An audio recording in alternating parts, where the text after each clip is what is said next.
Working on a black Mk2, but this time it's not ours, it's his.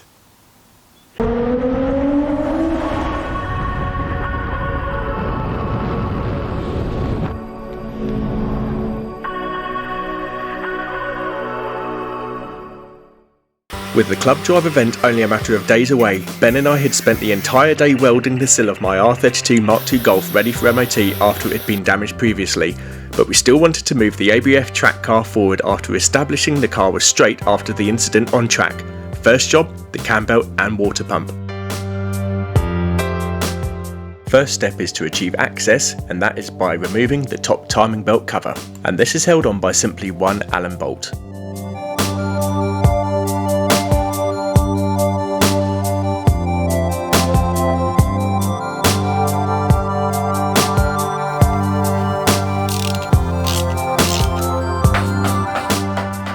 With the crank damper pulley off, we've now got access to all of these 10 mils that hold the bottom timing belt cover on. Time to remove. That's it. Yes. Oh yes. Just like that. Right. Another one. Yeah, that one as well. One there. That one as well. There's quite a few. Get nutted. Ah. There is. Good job you're here. There is. No, there'll be some more. If I can't be bothered to get down there. Is that one? Is that actually connected There to must be one here somewhere. No, it's just that one. Yeah. Yeah. Good job. It's a good job we look like we know what we're doing. I can't remember this. I've been to sleep since then. Let's see if this is the right one. It looks quite big though. No, I'll do this. Will it blend?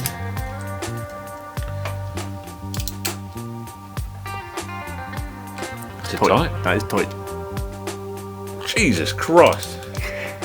We're not going to do that one. You weed bits. I didn't do that up, surely. There's no way I did that up. You were a stronger man back then.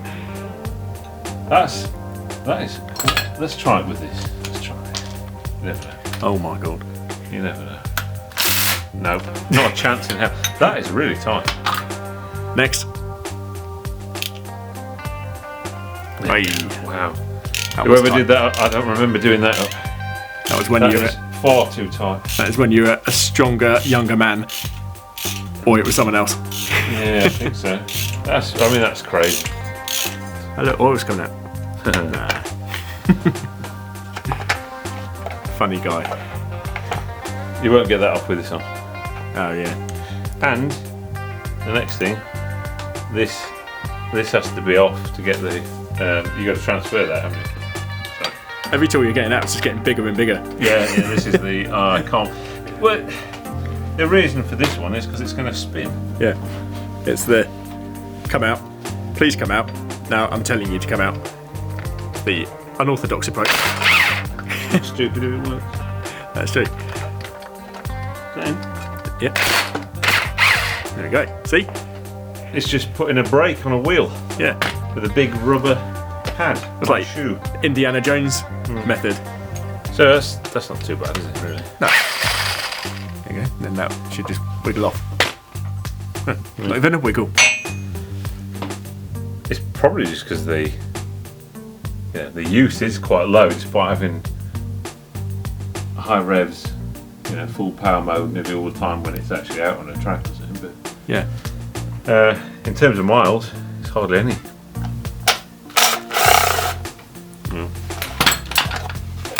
Ta-da. This water pump, I can guarantee, has not been changed since about 2015, which, although the car's not done many miles, it's a fair while. They're hard miles that it would have done because it would have been on track, high revving. Revving higher than it would ever, seen in the Mark III originally. Make it easier to see on camera. There you go. And what, you're wanting to get that lined up with that arrow on the top? Yeah. Is that right? And that will get you TDC, yeah? Yeah, but it's got a way to go here. That's got a long way to go.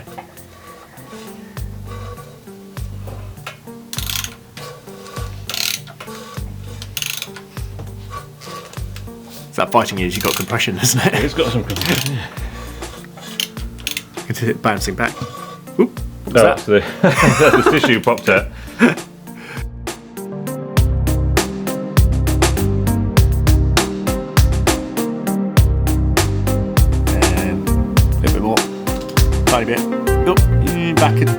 months worth. It's very, yeah, this is hard. Yeah, there you go. Oop. Yeah. Tiny bit, like one tooth. Yeah, bang on. Oh, it actually looks bang on here as well now. Okay, good. So that is TDC. Yes. Okay. That's on the cam. Well, that'll be the crank down there. Down the crank, yeah. Flywheel. With it at TDC, we're going to take the tensioner off now. Okay. That's a 15mm, is it? Yes. And it's gone. It's like there. Let's just drop straight off. Yeah. This is the one with this surprised face. The manual one. Where's the shocked face? Whoa! Whoa! Easy, does it? Made that look very easy. Yeah, not very. Not a ton of wear. You can see the teeth of it. There's nothing frayed. Again, a bit like the water pump, I suppose. Not done many miles, but it's just the age. The rubber goes hard, doesn't it? Yeah, it's time. Age-wise. Hey, there we go. And then it'll be taking off the intermediate shaft pulley. Is that right? So you can get access to the water pump. Well, it's that or that. Okay. There's a part number for that rear timing belt cover. Plate or Yeah. Should have just put everything there. Should have done. You got all that space in Perfect that working area. lovely, clean, freshly painted engine bay. Yeah. Seems a shame to leave anything in there. Seems a shame to put this crummy old engine in there as well, I suppose. Oh, it is crummy old compared to this fresh paint, isn't it? When the engine was removed, it gave a perfect opportunity to repaint the engine bay. Parts are removed, the surface is prepared, ready for primer. With masking applied, it's now time to apply 2K epoxy primer followed by a guide coat. LO41 black is a base coat, followed by non-isocyanate 2K lacquer.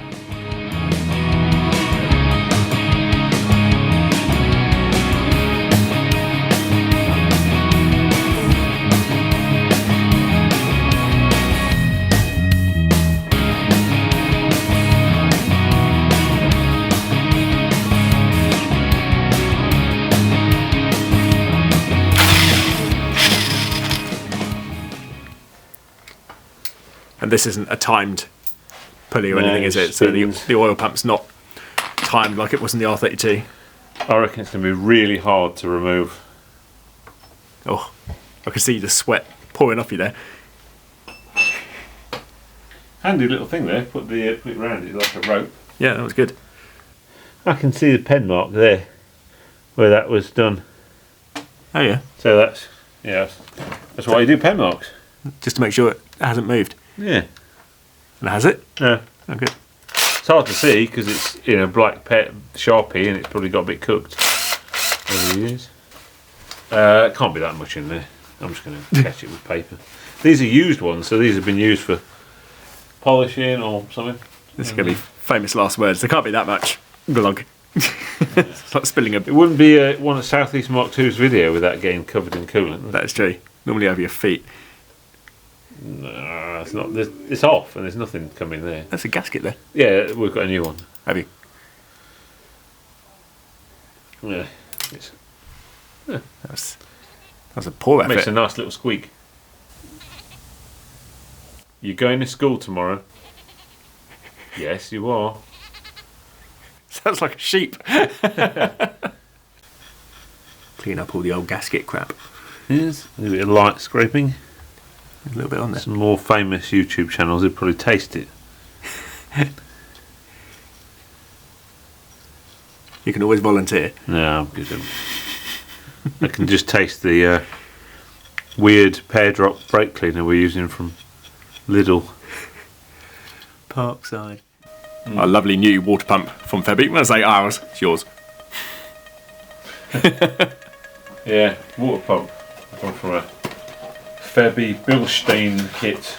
I'm sure some people love them, some people hate them. It's interesting, you can hold it the same. We've got a cast impeller and a pressed one. I mean, Probably find this is the cheaper one, but hey, let's see what happens. We'll do the same job. What's the worst that can happen, eh? Famous last words. Come back to that in a few years. So I'm guessing 10 Newton meters to torque these. What are you guessing? It's not a bad guess, because everything later bag with a 10mm head that goes into aluminium is 10 Newton meters. Yep. We'll research this before we actually talk it. Well, no, I think we'll probably talk it to 10 for starters, isn't it? It's not going to be less, is it? No. That's like a square head on the other side, is it? So that just... It's a T shape. The little T handle thing locks in place, can't spin. So you can just tighten the nut. Yeah, it's not a bad idea, really. That would sit like that, and then you got that bolt which went through the bottom cam belt. Is that cover. where that went? Yeah. Bottom cam belt cover went in there. That was the one that was really tight. So you tighten that one so it doesn't sit. That sits in place exactly where you want it. Yeah. Lesson learned. Can't put that rear cam cover plate on, cam belt cover plate on, until the water pump is fully on and torqued. You can't on this one, because if you've got the cap heads you can, but oh yeah, not your special bolts.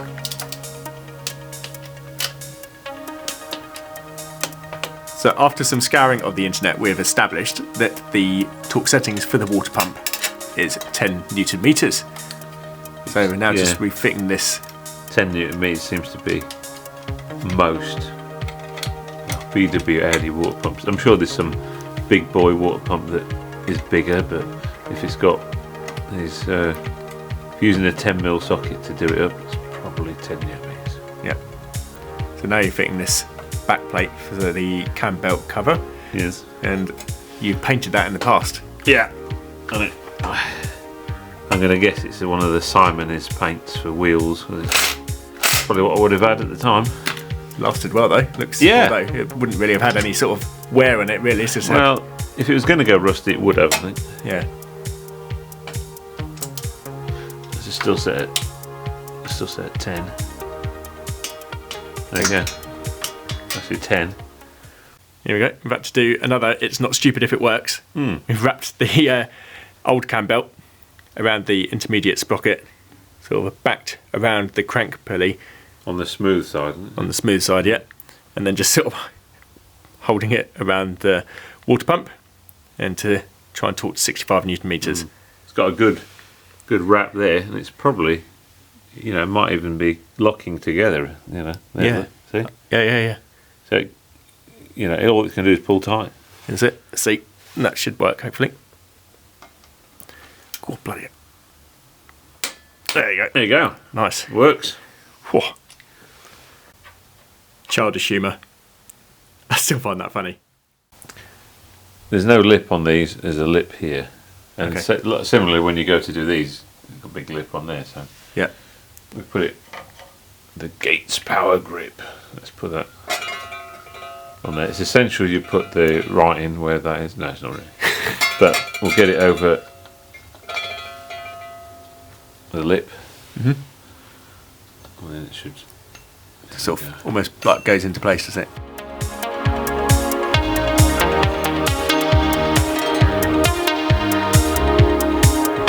That's it. And then this spins freely. So, That's supposed to do that until you put tension on the tensioner, I suppose.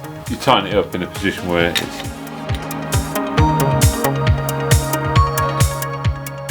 You can twist the belt like half a turn or something. Is that right? over here. I could probably do it. Doesn't really offer any resistance. I can even pull it off. Yeah. You can see it goes. It goes tight. Look, straight away tight. Is there an actual fixed position that the tensioner should be, or is it just by It's feel? feel. Really? Yeah. Like twist the belt half a turn if it's. I think it was 45 degrees. Okay. I think it's if it's. So that feels about right there. Yeah. So that's too much. Yeah.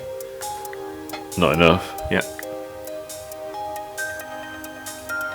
Put it back there. So if we nip that up there, Yeah. it should be fine. Okay. But I can't turn that by hand.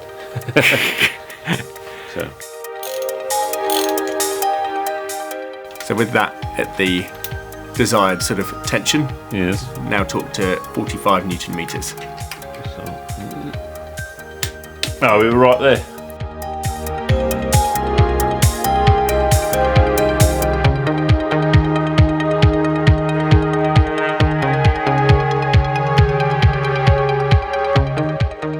So this engine was what, a 96 engine. You say it's had a hard life, but then in the time that you've had it, you've sort of, as we've talked previously, done a full rebuild on it, and then when you've driven it, you've obviously thrashed it within an inch of its life round tracked, but then you've serviced it regularly. But it doesn't get like thrashed from cold ever. No, Kind of thing. you sort of treat it with respect and then spank it when it needs it. But this one is, I mean, even without going to look it up, 20 Newton meters is what these ones for the water pump pulley. Yeah, that's what they would be doing. So Yeah, it's the same head, same era. All it's doing is holding, it's got holding this metal washer on that's part of this, and then this metal plate on. yeah. There's a bit of vibration, but it's not a spinning pulley, so I think 20 will be fine. Yep. I think at the time these were chosen based off what the factory spec said. Okay, not stainless, but well, it's going into cast iron block, cast steel block, whatever it is. We're there. Yeah.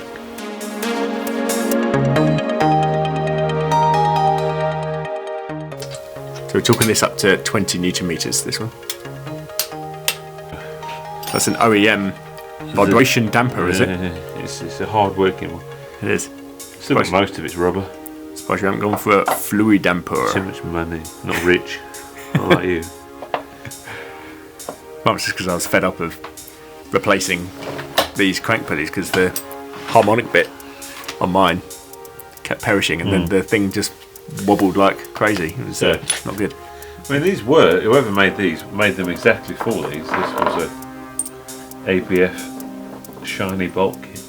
Oh, right. Yeah, I mean they're the exact same ones, even got with the little shoulder, shoulder on there. Nice. Nice. Nice.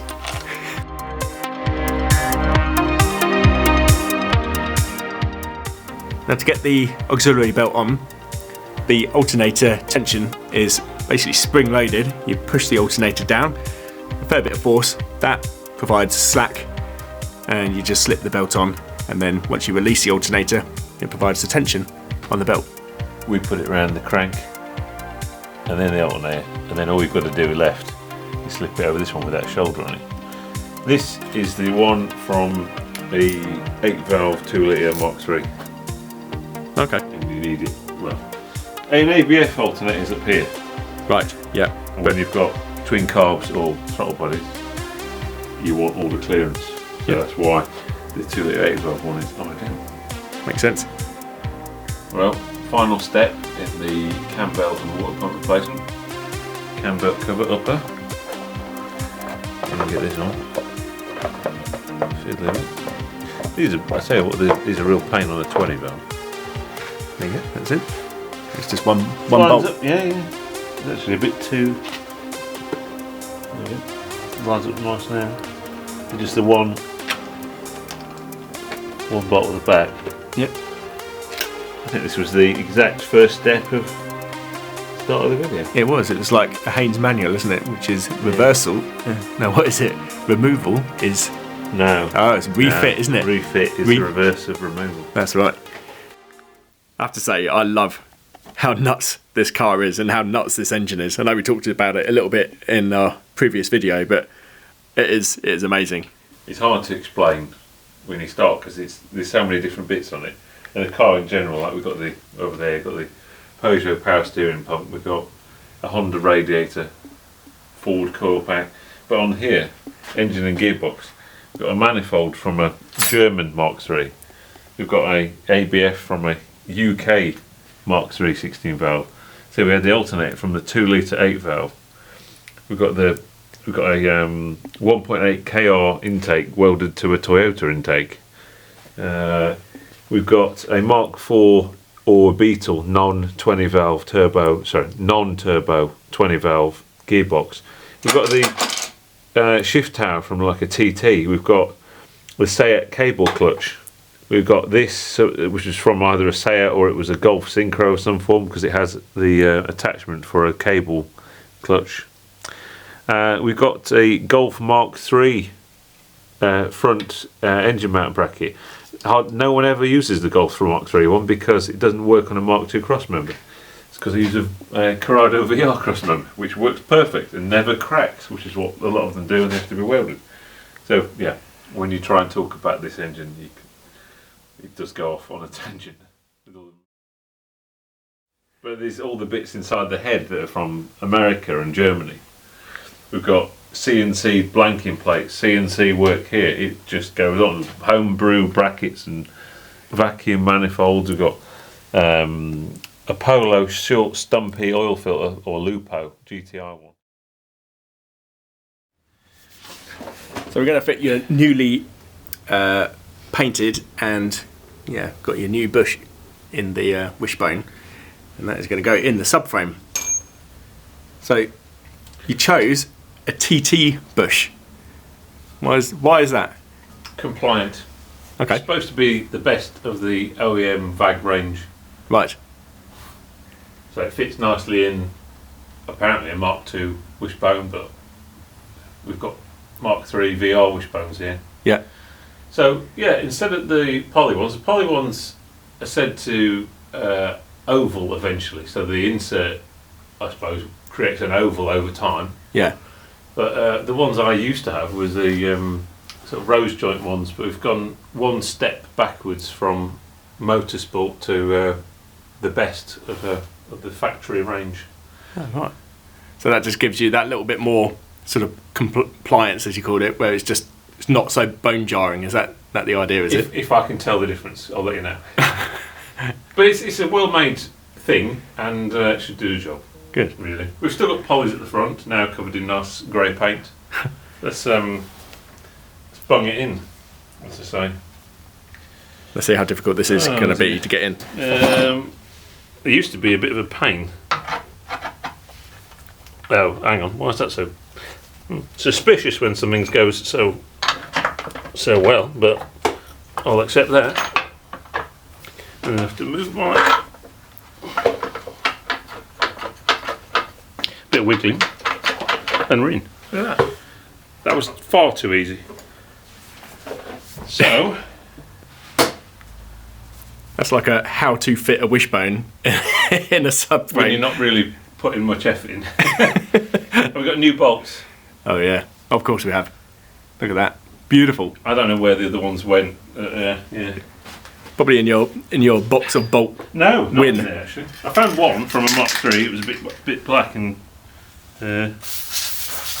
bit of lithium grease. So yeah, that's a bit too far forward at the minute.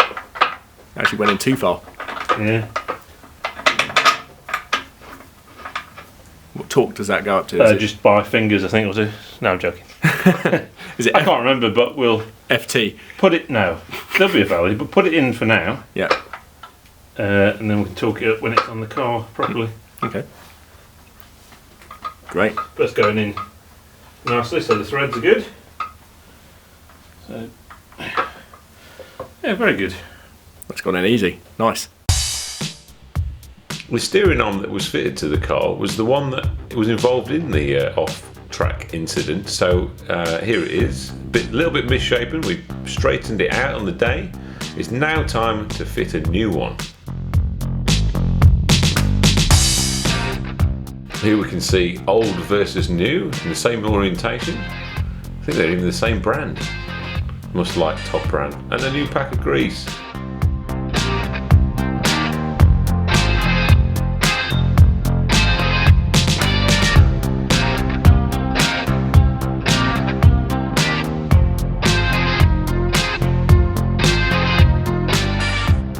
With the arm threaded into the steering rack, I'm now manipulating it to show the movement and also work the new grease.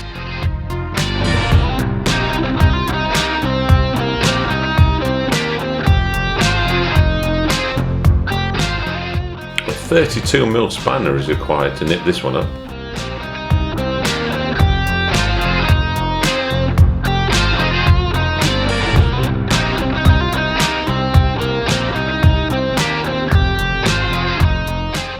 Here's the old previous steering boot gaiter. It's all cleaned up, looks like new.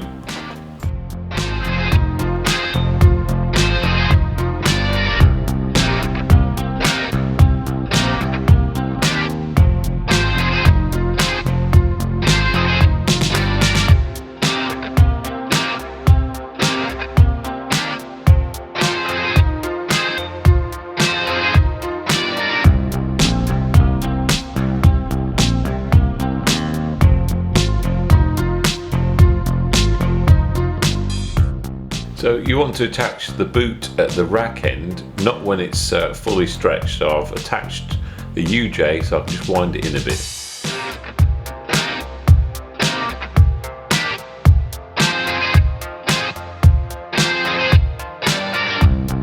I reckon this wishbone is going to go in as easy as that one.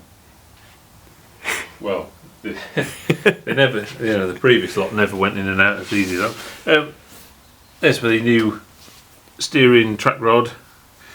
Just leave that loose until this is done up, because this is going to spin. So oh yeah, do that.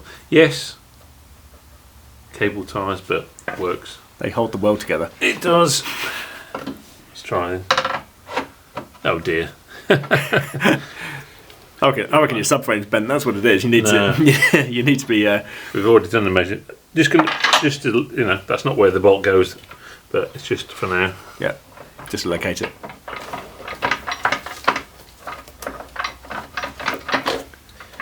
Yeah. Same stuff again. New bolt, a bit of spray. It's going together very well. That is, isn't it? I remember previous stuff. You have to give these a good tap with a hammer before they'll even engage. Yeah. But how hard was it to come out? It wasn't too bad to come out. No, it's fine. Well, I think it came out with the impact gun, but yeah. Yeah, we're nearly there. So it'll just be nipped up properly when it's in the car. Yeah. So it's good to go. So these bits here, that's for the anti-roll bar to go on, isn't it? Are you going to run an anti-roll bar? Okay. No, track spring rates. Maybe it's a myth, I don't know, but from a long time ago, if you've got a limited slip diff and you've got track spring rates, which I have very stiff springs, then the roll bar isn't really doing much anymore, and it lets the diff do the job. Something I can try later. There is a Mark III VR or 16 valve roll bar sat outside, so in the name of science, maybe we'll do that one day, but no roll bar today. Oh right, okay. Because I've obviously got one on my R32. We've got the big pack as a kit. That was it. What they H&R. They're like that massive one. I can't remember what diameter they are. They're huge. Huge. Yeah, but because I've not got track spring rates, that sort of compensates for the fact that I've got the softer springs and the heavy engine up front. Is that right? Yeah, it'd be good to see what happens when yours is going around a proper track at some point. Yeah, might be soon. I now refit the brake lines that are tidied up and given a coat of grey paint.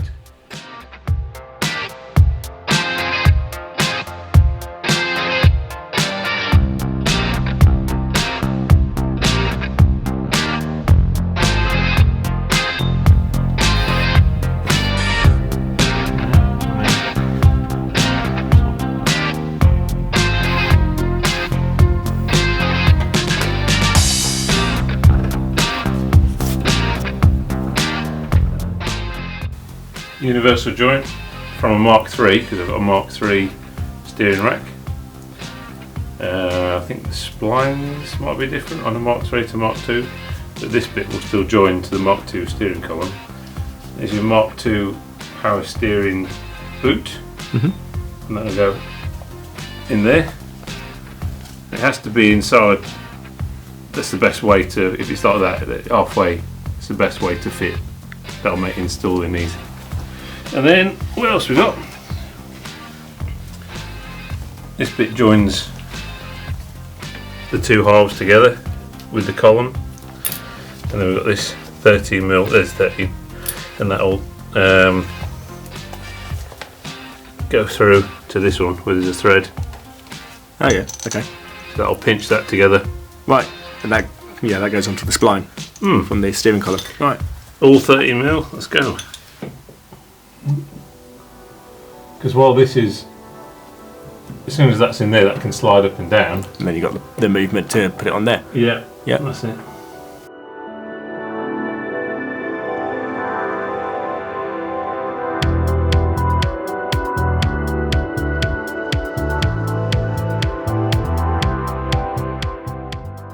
One little bit out and it ain't going to go on. There we go. So now we just do them up.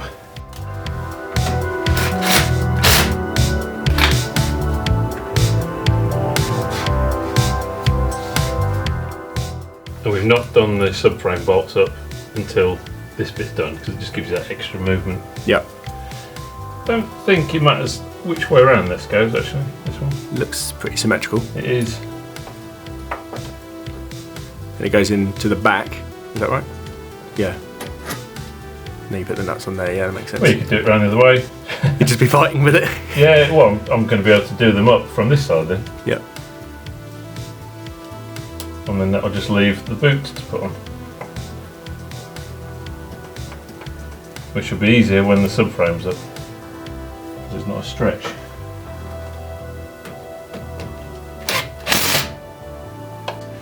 So since last time we were here, Ben has been rather busy. He's refitted his servo and his master cylinder with his brake lines, which he's also painted as well. Same colour as the Wishbones, which is quite smart. Nice little touch. The paintwork is still looking ridiculously good. A lovely bracket there for, what is that? See your face in there. You can actually see my mush. Hello. The bracket and Yeah. the thing, that's a jump post from a Lupo GTI or the BMW. Okay. Because the battery's in the back. Oh, of course it is, yeah. So you can still jump start your car or jump someone else's car with that. Right. But it's also the main connection point for all my powers and grounds in the engine bay. Nice. That looks so good. That's ridiculous. To have been able to do this in your garage. That's really, really impressive. Came out well. Yeah. First thing I've ever painted with the gun. Thought, something nice and easy, like a nice flat panel with no contours. Yeah. Yeah. So this is the passenger side captive nut at the rear of the subframe. This was the one that was off centre and I want to correct it. Cutting a slot, moving that back, I've got to cut the captive nut off, clean it up, replace this bit of metal because it was too far gone. There's a new nut welded in, fully welded, back together, dead central. Found this surprise feature on the driver's side and had to redo the same process all over again. But no problem. We'll leave it a little bit for now. Yeah. Get all the others in. Just get a subframe position that feels right. We know it's not fully aligned left or right or front or back, and we'll go from there. I can't believe how easy that has gone in. Yeah. It's nice when your car's all made up of newly refurbed and new bits, isn't it, really? Yeah. I don't know how that feels, to be honest. No. This hole here, Yeah. so you can do this. Right. I'll be honest, I didn't know that. So is that a Mark III? Mark III Wishbone, but that hole should be on your Mark II one as well. Oh, right, okay.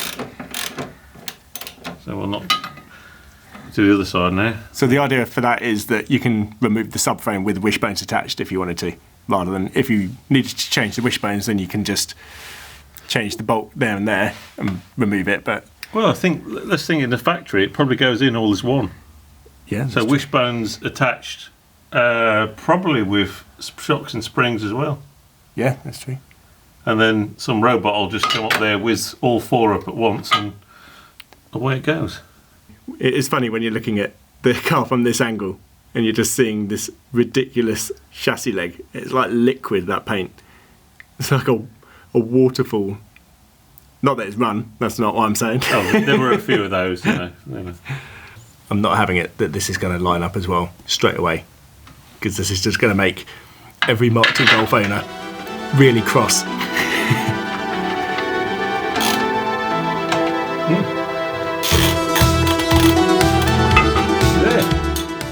So before it was because this cap did not, when we welded the replacement in, the previous replacement, because it was off centre, the bolt would sort of catch on the subframe.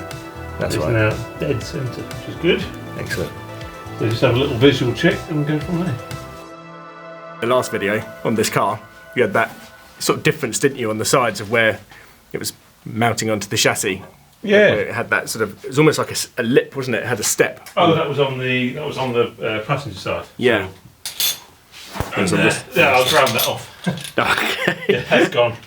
So what's the purpose of the gold tape? It's gold heat reflective tape, so the in the title it kind of explains what it does. But, I've got some on my steering rack. That's where the downpipe goes. Yeah. Originally you'd have a heat shield of some kind there, and by now they're all very brittle. They were just made of like an aluminium Yeah. sort of thing, weren't they? So they're just corroded. Could find an original one, but I mean I did this before, so, and it lasted, never came off, so Yeah. let's go with that again. If it's going to help towards not cooking the brake pipes, Yeah. maybe keeping a bit of the heat out of the cabin. That's true. So I remember you saying like the brake fluid, it only effectively moves like that, doesn't it? I sort of always had it in my head that it flows, you know, all the way through the lines, but it obviously doesn't because it's a hydraulic, isn't it? It doesn't circulate. So Really, no, it just moves like that. So what you would be having is just like a hot spot there with the exhaust potentially, wouldn't you? So yeah, it makes sense to protect it and try and not boil your fluid. Yeah. So I thought it was like a gold leaf, like a McLaren. Yeah. Well, So you're just using that line and the bulkhead to create your sort of straight edge, I suppose. straight-ish. Yeah. But it's got to go over these pipes anyway, so it's going to... It won't be 100% straight. No. There you go. Not bad as it goes, really. It looks good. Just about another 10 to go. Yeah.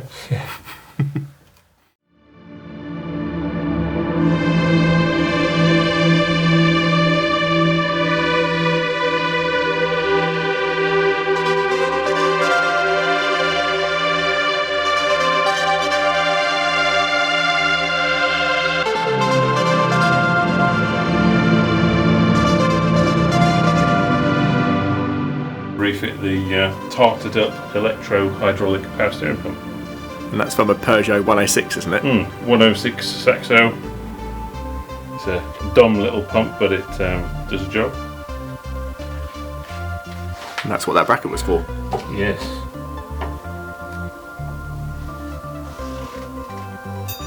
And when I say it's dumb, it doesn't have any real control other than on/off. Were these brackets original to the 106, or did you make these up? No, these are original. The main bracket's been chopped down, Right. but yeah, this the rubbers and the system is straight out of the Peugeot. Thanks, Peugeot. All the purists sitting there squirming, going, "My God, you've got a Peugeot part on your VW." I'm just trying to work back where all this went. So this was from the Peugeot. We've got the relay for the pump. We've got a super hefty, I think a big amp fuse. Can't remember what it was. We could open that and have a look. But got the connector for the pump. It is just power ground. We've got a large feed for that. We've got an earth for the relay and one for the pump again. This one goes to the switch on the dash. It turns the pump on, and the routing is kind of going to go a bit like this. There's that in there. There we are. Sounded positive. Yeah, that one used the. It's supposed to have a lead in it, and you press the button, and then it goes. So the cable tie there. These will probably go on this post, which I need to clean up a bit more. We've cleaned the thread, but maybe A bit on the base. Yeah, the bit on the base that goes like that. Yep. This one will go up in the battery junction box here when that's reinstalled properly. At the minute it's just sort of sitting in place. That is most of the power steering. We just need the pipes. Now we've got the rack on, so we can probably fit the pipes next. Plumb it in, lovely.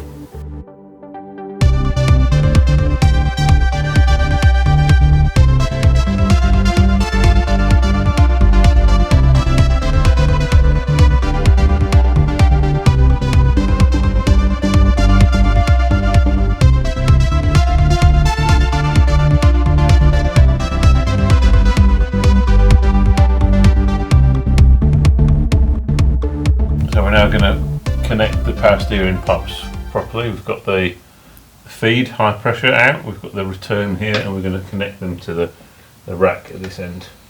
Oh, so I'm going under. Dive in. Yeah, there we go. Some genius cable tied these. This is me.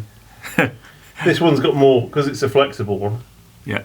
So I can put this one on first, the high pressure one. That felt better. That felt better. Yeah, this is going in nice now.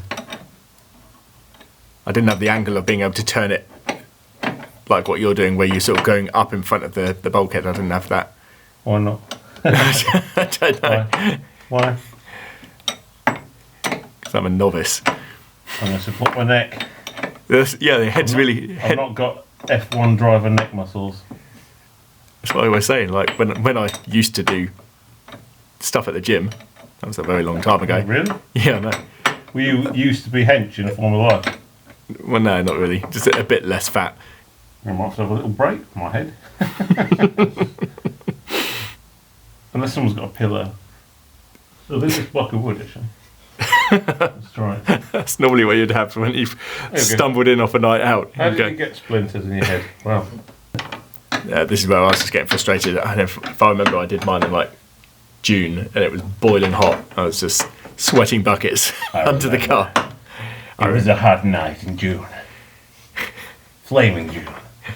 And then it wouldn't fit, and I had to go back to the hydraulic shop. Fuming. That was fuming. Frassen. Oh. Ooh. Oh, did that righty-tighty go righty-loosey? No, it moved the fitting. Oh, yeah. Yeah, the fitting. So, let's move the fitting towards tight. Okay. That means it's tighter. Yeah, must be. Yeah. Well, that's it. That's in. Good stuff. I'll go and get a cup of tea. Jobbed. How many months has it been since the engine has been in this car? Many, but we've been working on other things, haven't we? Organising cruisers and fixing R32s and welding and On an R32. creating some tunes as well. That's true. But now we're ready. So Look, it's so beautiful. it's not changed much. That's just Can't believe how much room you got in this compared. compared to a VR6 or something. Yeah. Those. Raise it up. Raise me up, baby.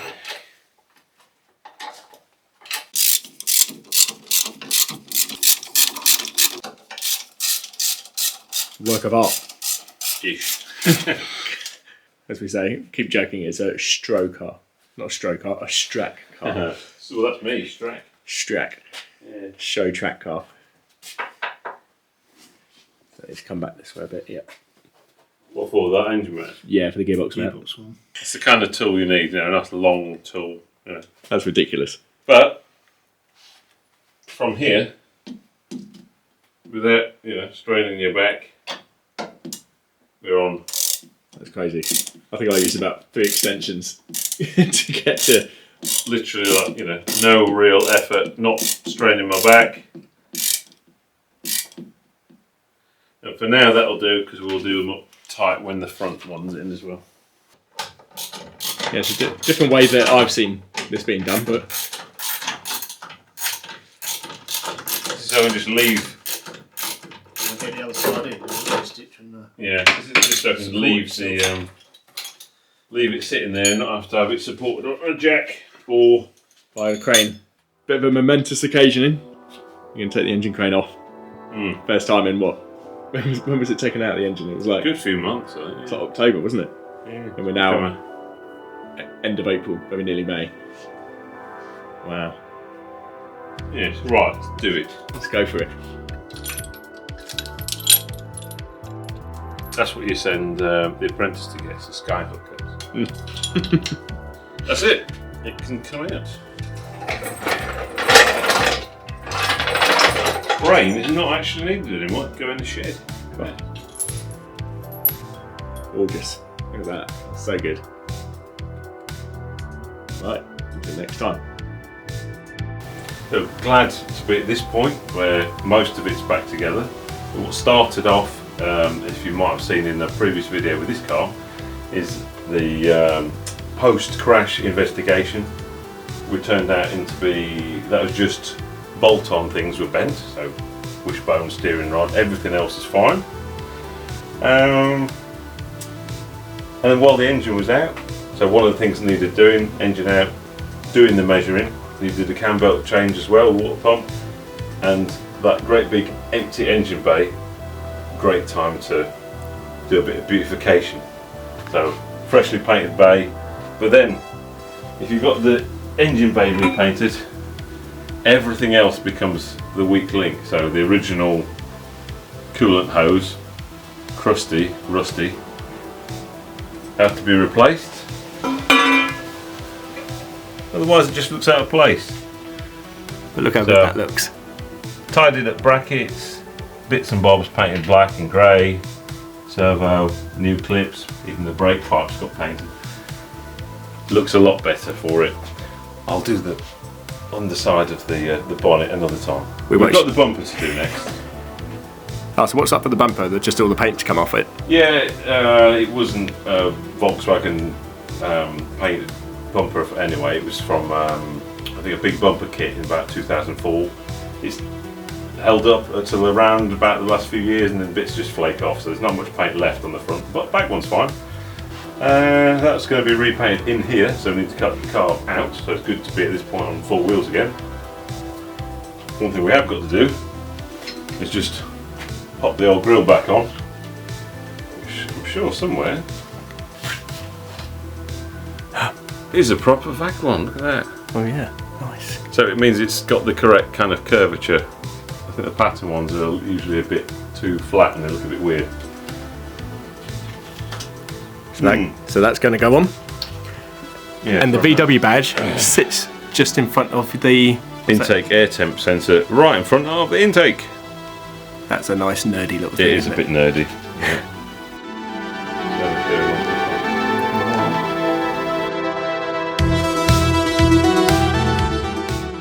So there we have it. The front end of this car is on. What a journey it has been, and I'm very privileged to have been part of this, but I know it's not finished yet, Ben, so what more is there to do? What's left? Alright, so we've got a few cables and connectors left to go on here, but it wasn't an engine rebuild, so it's just tick those boxes and fire it back up again, should be no problem. And where's the bumper? Yeah, we've got to get this car out, use the garage as a paint shop, and give the bumper a fresh coat of LO41 black. Oh wow, great. Well, we look forward to being part of that and filming those in these future episodes as well. Next time, you'll be seeing my very nervous ride at Snetterton Circuit in my R32. You've seen all the problems that we've had on that car. Does it survive? Tune in next time to find out on Southeast Mk2 Golfs.